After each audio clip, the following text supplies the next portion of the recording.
네, 반갑습니다. 2013년 10월 13일 부산 건미선언 일요법회를 시작하겠습니다. 오늘은 주제가 인간적인 부처님에게서 배우는 사티 수행의 중요성을 알아차림해보는 시간을 갖겠습니다.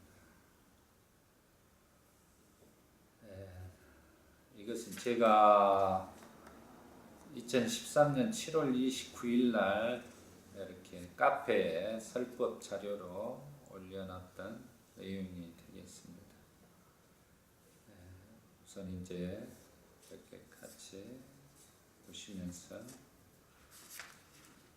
마치마 니까야 사자가에 대한 큰경에서 우리는 부처님의 일상 수행을 알아차림할 수 있습니다.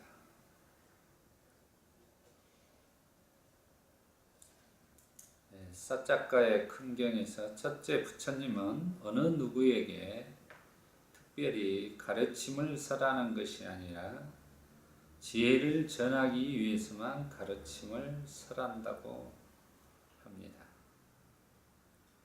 둘째, 부처님은 항상 사념처 수행을 놓치지 않고 하시고 계셨다는 것입니다.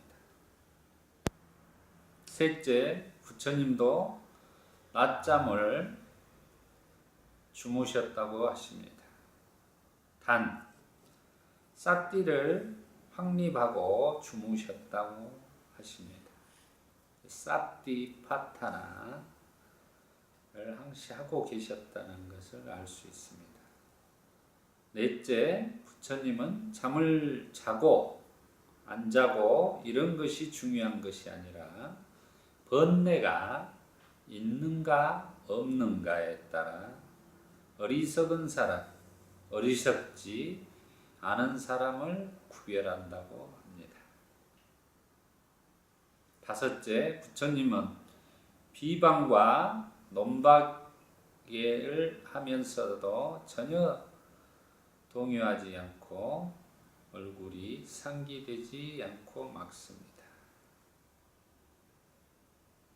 그럼 먼저 사자가에 대한 큰경은 49에서 52까지를 읽어보고 5가지에 대해 다시 알아차림해 보겠습니다. 같이 읽어보시겠습니다. 그런데 악기 빼앗아나여 나는 수많은 대중에게 가르침을 설한 것을 기억합니다. 아마도 그 사람들은 누구나 나에 대해 이와 같이 수행자 곧다마는 나를 위해 특별히 가르침을 설한다고 생각할 것입니다. 그러나 악기 빼앗아나여 그렇게 여겨서는 안 됩니다. 열애는 지혜를 전하기 위해서만 다른 사람들에게 가르침을 설합니다. 악기 빼앗아나여 대화가 끝나면 나는 언제나 항상 땅년 이전과 같은 삼매의 인상 안으로 마음을 정립하고 고요히 하고 하나로 하고 집중시킵니다. 사자가 사람들은 거룩한 님, 올바로 깨달은 님에 대하여 믿는 것과 똑같이 존자 꽃다마에 대하여 믿고 있습니다. 그런데 존자 꽃다마께서는 태냐에서도 낮잠을 주무신 것을 기억하십니까?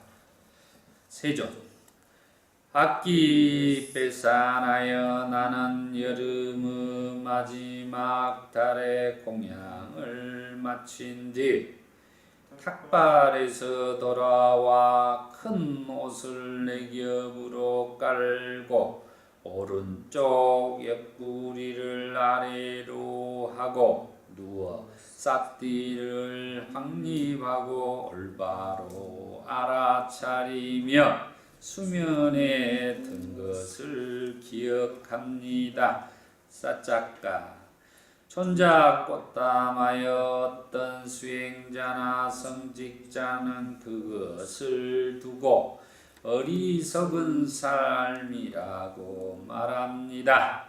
세존 악기 빼앗아나여 그것은 어리석거나 어리석지 않거나 하는 그러한 문제가 아닙니다. 악기 빼앗아나여 어리석거나 어리석지 않은 것에 관하여 듣고 그것을 잘 새기십시오. 내가 설명하겠습니다. 사자가 존자 꽃담하여 그렇게 하겠습니다. 니칸타의 교도 사자가는 세종께 대답했다. 세종께서는 이렇게 말씀하셨다. 악기 빼앗아나여 누구든지 어떠한 사람이든지 오염을 일으키고 거듭 태어남을 불러오고 두려움을 가져오고 괴로움을 유발하고 미래의 태어남과 늙음과 죽음을 초래하는 번뇌를 버리지 않는다면 나는 그를 어리석은 자라고 부릅니다.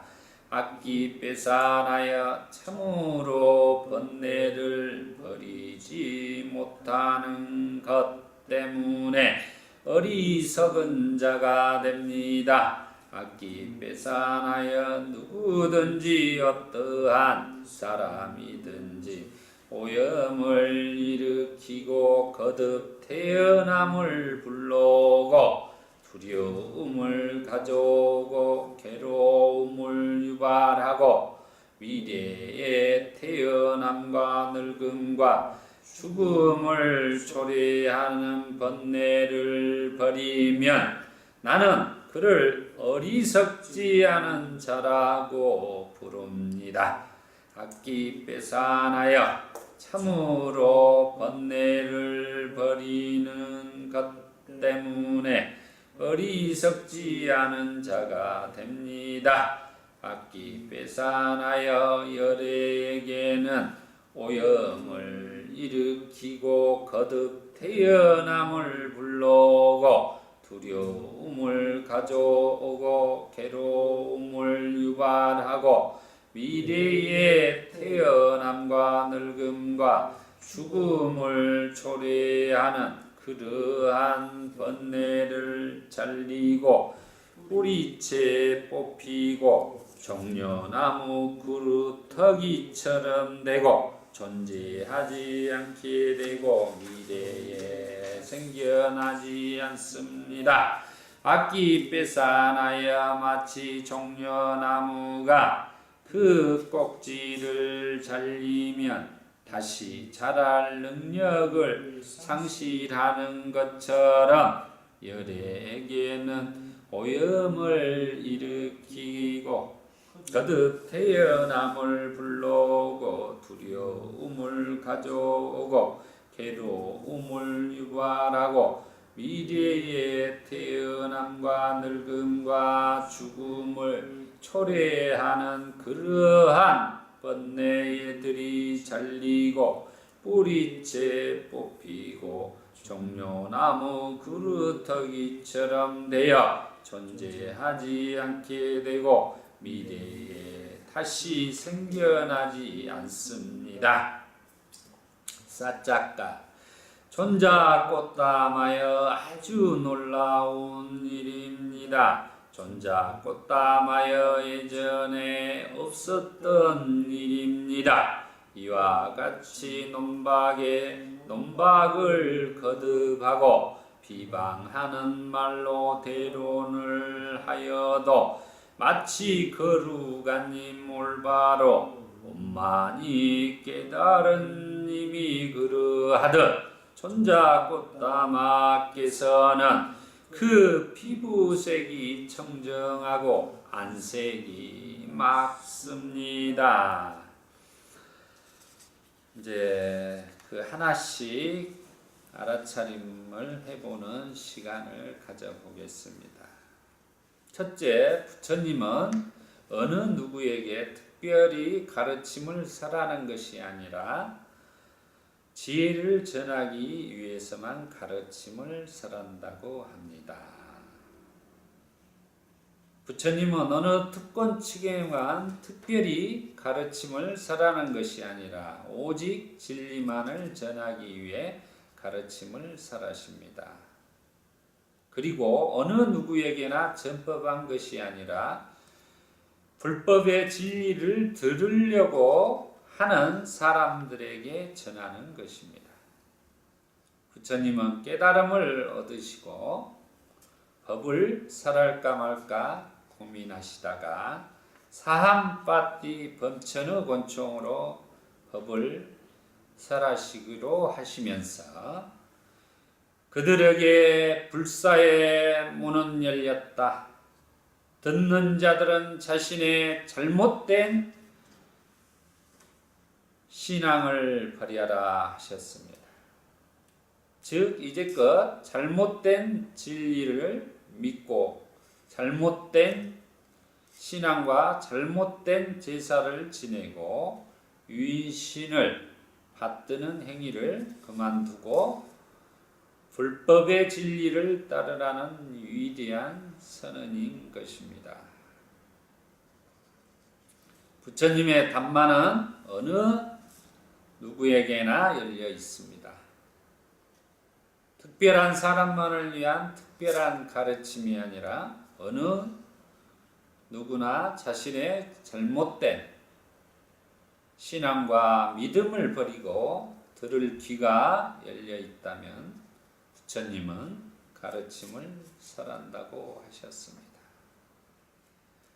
부처님이 특히 대중들을 향하여 초창기에 이렇게 설법을 많이 하게 됩니다. 그래서 인도에서 이 역사 이래로 부처님처럼 빠르게 이렇게 종교가 불교가 성장을 하고 널리 전법된 역사는 유일무이합니다. 그것은 바로 부처님의 가르침이 대중들 속에서 현실적으로 받아들였기 때문에 그러한 일이 일어난 것입니다. 둘째로 부처님은 항상 사념처 수행을 놓치지 않고 하시고 계셨다는 것입니다. 대화가 끝나면 나는 언제나 항상 닦는 이전과 같은 삼매의 인상 안으로 마음을 정립하고 고요히 하고 하나로 하고 집중시킵니다. 이렇게 경전에 나와 있습니다. 부처님은 법문이 끝나시고 사념처 수행에서 삿띠를 확립하시고 마음을 삼마 사마디로 돌아와 평온하게 지내신다고 하십니다. 우리가 팔정도의 정은 필수품을 갖춘 삼매가 되겠습니다. 필수품을 우리가 갖춘 삼매를 팔정도의 정견에서부터 정념까지 7가지를 모두 갖추었을 때 삼마 사마디 정정의 상태로서 우리는 평온하게 지낼 수 있는 것입니다.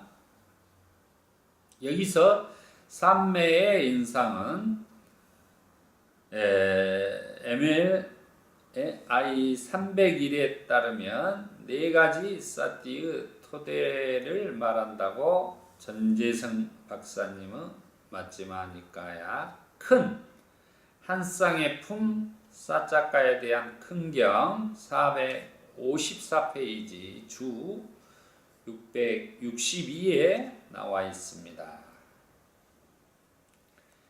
그래서 삼매의 인상이라는 것은 네 가지 사띠의 토대를 말한다라는 것이 바로 사념처를 이야기를 하고 있습니다. 사념처는 바로 팔정도 중에 정념 수행이 되겠습니다.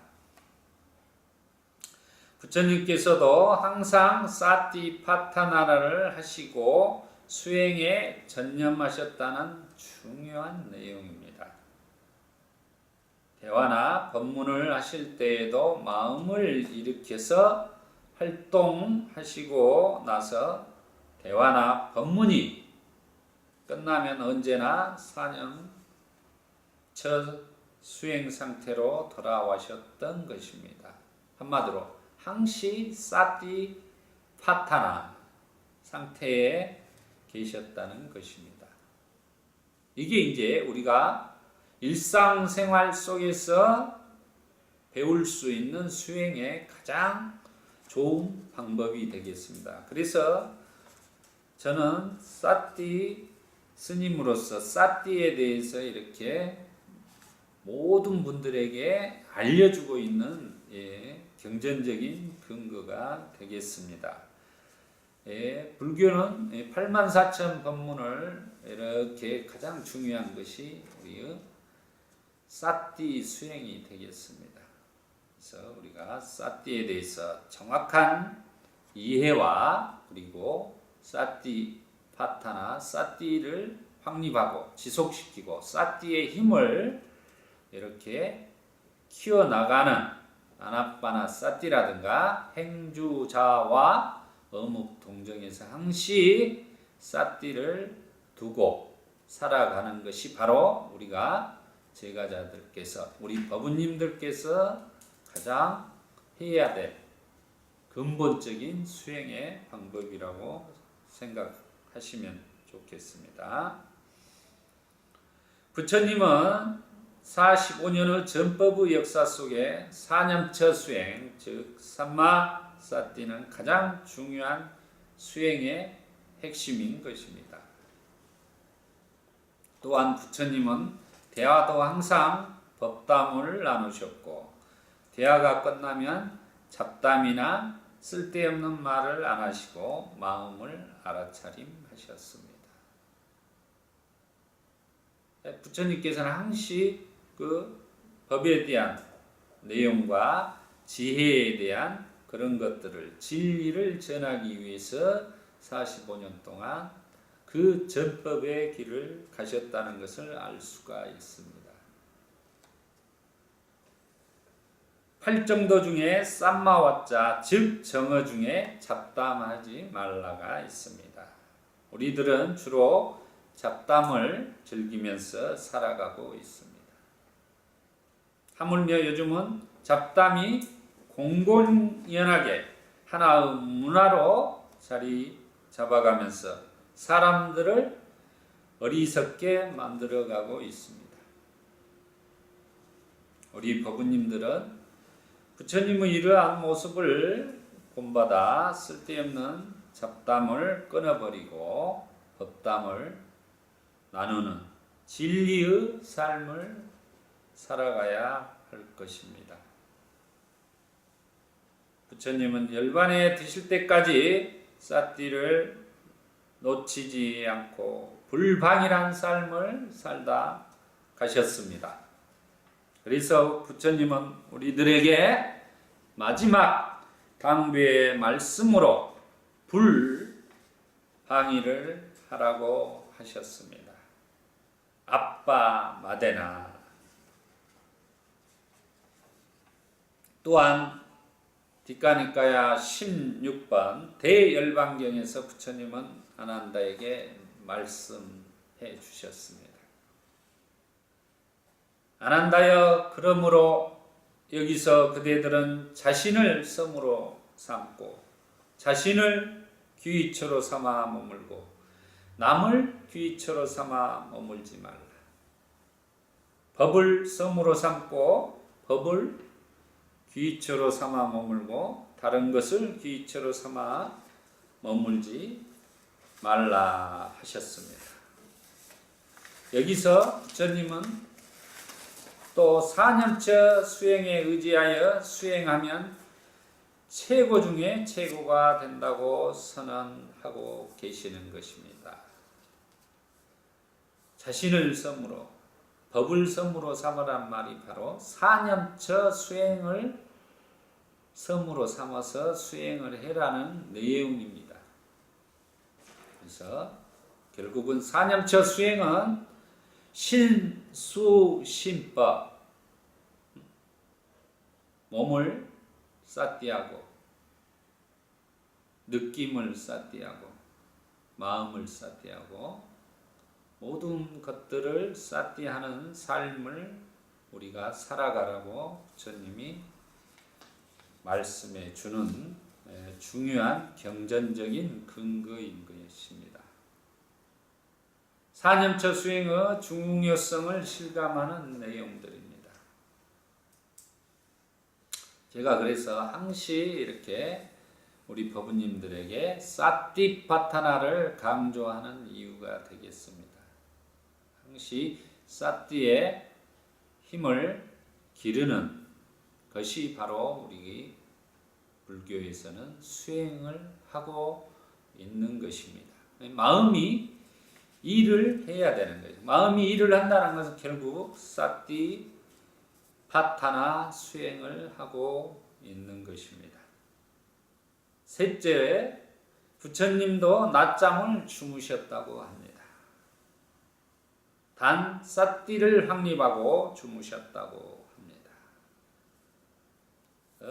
경전의 내용을 한번 다시 되짚어보면 악기 빼산하여 나는 여름의 마지막 달에 공양을 마친 뒤 탁발에서 돌아와 큰 옷을 네 겹으로 깔고 오른쪽 옆구리를 아래로 하고 누워 삿띠를 확립하고 올바로 알아차리며 수면에 든 것을 기억합니다. 여기서 이제 자세히 보면 먼저 상의의 가사를 알아봅시다. 아래 가사를 안따라와 싹가라고 하고 윗가사를 웃따라 쌍가라라고 하고 중복가사를 쌍갓디라고 합니다. 우리는 흔히 스님들이 몇십 년 장자불화 수행을 해서 대단하다고 찾아가고 존경하게 됩니다. 하지만 여기 부처님은 항상 중도를 말씀하고 계십니다. 부처님은 우리와 똑같습니다. 피곤하면 잠이 오는 것은 생리적인 현상일 것일 뿐입니다. 억지로 용맹정진을 한다고 일주일씩 잠을 안 자고 수행한다 해서 깨닫게 되는 것은 아닙니다. 부처님 당시 인도의 수행 문화가 고행 위주로 수행을 했다고 합니다. 부처님도 깨달음을 얻기 전 6년 수행 중에서 고행 수행을 하시었습니다. 특히 장자불화와 잠을 자지 않고 수행하는 사람들이 수행자로 인정해주는 문화가 있다 보니 악기 빼사나가 부처님에게 잠을 자는 수행자는 어리석은 사람이라고 생각하면서 물었던 것입니다. 부처님은 분명하게 말씀하십니다. 공양을 하고 피곤하여 낮잠을 잔다고 말씀하십니다. 하지만 우리들이 낮잠을 자는 것과 사뭇 다릅니다. 부처님께서 오른쪽 옆구리를 아래로 하고 누워 삿띠를 확립하고 올바로 알아차리면서 낮잠을 주무신다고 말씀해 주십니다. 부처님은 낮잠을 주무시면서도 사념처 수행을 놓치지 않고 사티파타나를 하시고 계신다는 것이 우리들과 다른 점입니다.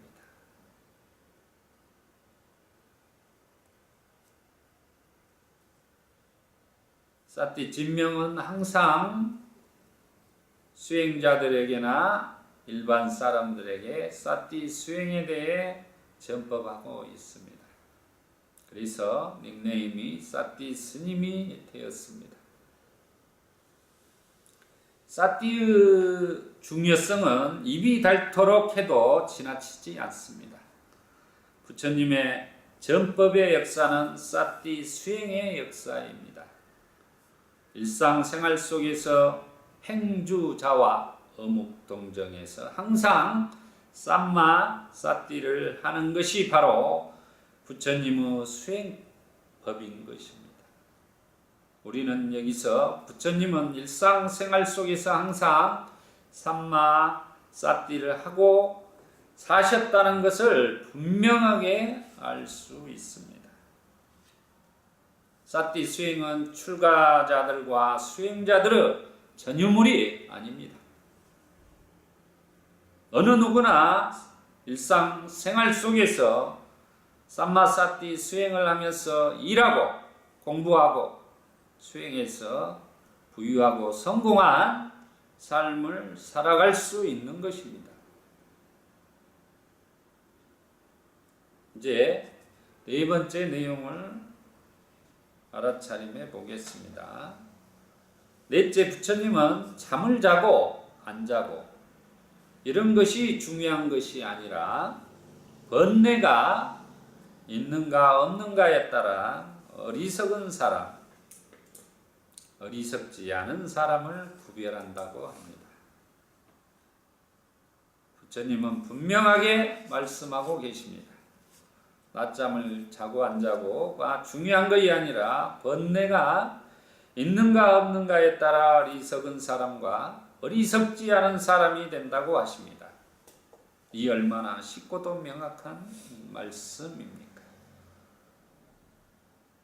부처님께서는 고행을 버리시고 번뇌를 소멸하시어 깨달음을 얻으셨습니다. 그래서 항상 부처님은 번뇌의 소멸을 말씀하십니다. 번뇌를 소멸하면 무명이 소멸되어 해탈이 되는 것입니다. 우리는 번뇌에 대해 철저하게 알아야만 하는 것입니다. 번뇌를 소멸하기 위해서 사념처와 사마타 그리고 윗바사나 수행을 통해 해탈할 수 있는 것입니다. 여기서도 삼마사티가 카레의 맛을 내는 소금처럼 빠져서는 안 된다는 것을 우리는 확인할 수 있습니다. 그래서 우리 법우님들끼리나 아니면 어떤 이야기 도중 어리석은 사람을 보면 번뇌망상을 피우지 마라 하고 말을 합니다. 우리는 번뇌를 제거하지 않으면 또다시 윤회하게 됩니다. 사람으로 태어날지 알 수 없습니다. 지금 사티 수행을 해가면서 번뇌를 조금씩 줄여 나가야 합니다. 그러다 보면 번뇌가 사라질 날이 올 것입니다. 이제 다섯 번째 법우님들과 함께 알아차림하면서 마무리를 해보겠습니다. 다섯째, 부처님은 비방과 논박에서도 전혀 동요하지 않고 얼굴이 상기되지 않고 막습니다. 경전의 내용을 보면 악기 뺏어나가 부처님을 만나기 전에 유명한 수행자들을 만나서 논쟁을 걸었던 일들이 있었던 것 같습니다. 그 사람들은 뿌라나 까사빠, 막갈리 꼬살라, 깨사 깜발리, 빠꾸다 까짜야나, 산자야 베랏 띠뿌따, 니깐다 나나뿌따. 6수행자입니다. 이게 이제 바로 그때 부처님 당시의 육사 외도가 되겠습니다. 악기 빼사나가 이 6수행자들과 논쟁을 걸었을 때 얼버무리고 회피하고 분노와 증오와 불만을 나타내었다고 합니다. 하지만 부처님은 전혀 아무런 동요도 하지 않고 침착하게 어리석음에 대해 자세히 법문을 해 주시니 거룩하니 올바로 온만이 깨달은 님이 그러하듯 피부색이 청정하고 안색이 맞다고 합니다. 여기서 우리들은 많은 것을 알아차림할 수 있는 내용입니다. 우리는 흔히 멀고 먼 길을 가서 선지식을 친견하고 묻고 묻습니다. 하지만 시원한 대답은 듣지 못하고 꼬치꼬치 캐물면서 방아착하라 할 방 아니면 스스로 실망하고 내려옵니다. 우리는 부처님의 위대함을 보게 됩니다. 부처님은 아주 자상하게 모든 것을 그 사람의 근기에 맞게 알려주십니다. 뭐 얼버무린다거나 회피한다거나 성내고 불만을 토로하는 것은 없습니다. 하지만 우리에게 알려진 선지식들을 찾아가보고 아니면 가까이서 지켜보면 성내고 회피하고 얼버무리는 말들을 많이 듣게 됩니다. 그래서 고개를 갸우뚱하고 맙니다. 우리 법우님들은 선지식의 마음을 알 수가 없습니다. 그 선지식의 실제적인 모습, 즉 행동하는 것을 지켜보면서 그분이 진정으로 자비심을 내고 성내고 분노하지 않는가를 살펴보면 될 것입니다. 여기서 부처님의 피부색이 청정하고 안색이 맑다고 악기 빼사나가 말합니다. 부처님은 논쟁에서 절대로 삿기를 확립하시고 말씀을 하시기에 마음이 들뜨거나 동요되지 않고 침착하고 자세하게 당신의 말씀을 하십니다. 내면적으로 전혀 흔들림이 없으시니 피부색이 청정하다고 합니다. 내면에서 분노로 용솟음이 치면 상기가 되어 붉으스리하고 피부색이 변할 것입니다. 분노와 증오불이 이글거리면 얼굴이 상기될 것입니다. 자신의 내면의 마음은 속일 수가 없는 것입니다. 하지만 부처님은 전혀 상기되지 않으시고 안색이 맑다고 하십니다. 부처님께서는 부동의 심해탈을 이루었기 때문에 어떠한 논쟁과 어떠한 모함과 이런 것들 속에서 부처님이 전혀 동요하지 않습니다. 우리 경전에서 수많은 그런 모함과 죽이려고 하는 거, 침을 뱉고 욕을 하고 이렇게 했을 때도 전혀 바위산처럼 흔들리지 않는 부동의 심해탈을 이루었기 때문에 전혀 동요하지 않는 모습들을 경전에 무수히 볼 수가 있습니다. 우리는 이런 부분에 대해서 정말로 인간적인, 인간으로서 부처님의 저런 마음의 부동의 그 마음자리를 우리가 닮아가고 배워가려고 노력해야 되는 것입니다. 그게 바로 진정한 수행의 목표가 되겠습니다.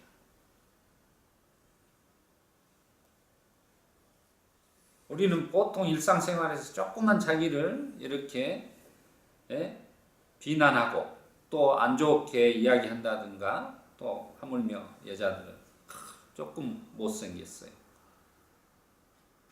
이렇게 하면은 그냥 울룩불룩 벌써 상기돼가지고 얼굴이 붉어져 버리죠. 그런 게 이제 자기의 우리 불교에서 말한 무아에 대해서 잘 알지를 못하기 때문에 그 소리에 자기가 동요되고 현혹되고 노예가 돼서 질질 끌려다니는 삶을 살아가는 것입니다. 우리 법부님들도 인간적인 부처님처럼 어떠한 역경에서도 성냄과 분노를 여의고 어리석음에서 하루속히 벗어나길 서원하면서 사띠 수행하실 것을 적극 추천합니다.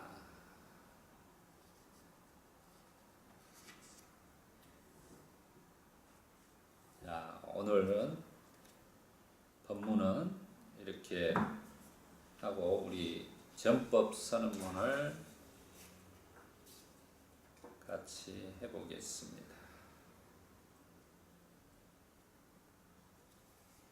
어느 때 부처님은 바라나시의 이시빠따나의 사슴동산에 계셨다. 제자들 60명이 아라한이 되었을 때 부처님은 제자들을 모시고 말씀하셨다. 비구들이여, 나는 모든 속박에서 벗어났다. 그대들 또한 모든 속박에서 벗어났다. 중생의 이익을 위하여, 중생의 행복을 위하여 길을 떠나라. 세상에 대한 자비심을 가지고 존재하는 모든 것에 대한 자비심을 가지고 들과 인간의 이익과 행복을 위하여 길을 떠나라. 둘이 함께 같은 길을 가지 말라. 처음도 훌륭하고 중간도 훌륭하고 끝도 훌륭하고 바른 뜻과 문장을 갖춘 가르침을 설하여 완전하고도 청정한 수행의 삶을 보여주어라. 세상에는 더러움에 덜 물든 사람들도 있다. 다만 그들은 가르침을 듣지 못하였기 때문에 모르졌지만, 만일 그들이 가르침을 듣는다면 그것을 곧 알아들을 것이다. 비구들이여, 나도 또한 가르침을 설하기 위하여 우루엘라의 사라니 마을로 가야겠다. 축원하겠습니다. 2013년 10월 13일 부산 법미선언 일요법회 주제 인간적인 부처님에게서 배우는 사티 수행의 중요성을 알아차림하는 시간이 되었습니다. 이 일요법회 공덕으로 우리 법우님들 이 생에 도과를 성취하시기를 축원드립니다. 사두 사두 사티 파타나. 감사합니다.